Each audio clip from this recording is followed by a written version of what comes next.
मुझे 34 साइज रो blouse sleeves cutting करेंगे। तो मुझे डबल फोल्ड कर कपड़ा काटी नहीं।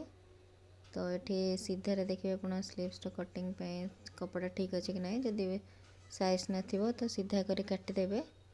तापर मुझे लंब नहीं, लंब मु 7 नहीं। धर ब्लाउज हाथ 6 रखी तो एक्स्ट्रा 1 इंच नहीं। तो आपने जिते भी जो स्लीव्स कटिंग करेंगे 1 इंच एक्स्ट्रा ने। तापर मुझे आम छातीर 4 भाग ये तले मैं 3 नहीं। तो आम छातीर 4 भाग 1 भाग माइनस हाफ इंच आम छातीर सूत्र। तो से एपटे मुझे मापिदेली मोर धर कपड़ा सर्ट हो।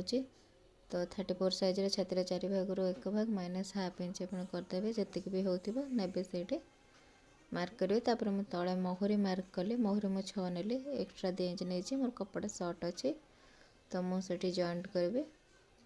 तो तापर मुझे 2.5 इंच नहीं ऊपर। तो सेठू एमती आस्ते कि अल्प कि तलू करेंगे एमती राउंड टाइप तलू करवा। तो से देखिए करेंगे।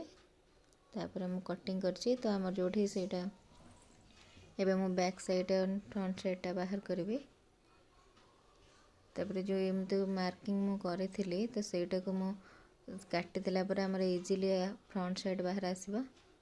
तो आमर से पछपटे है बैक साइड और फ्रंट साइड एमती मार्किंग कले जना पड़े जो बैक साइड कोटा।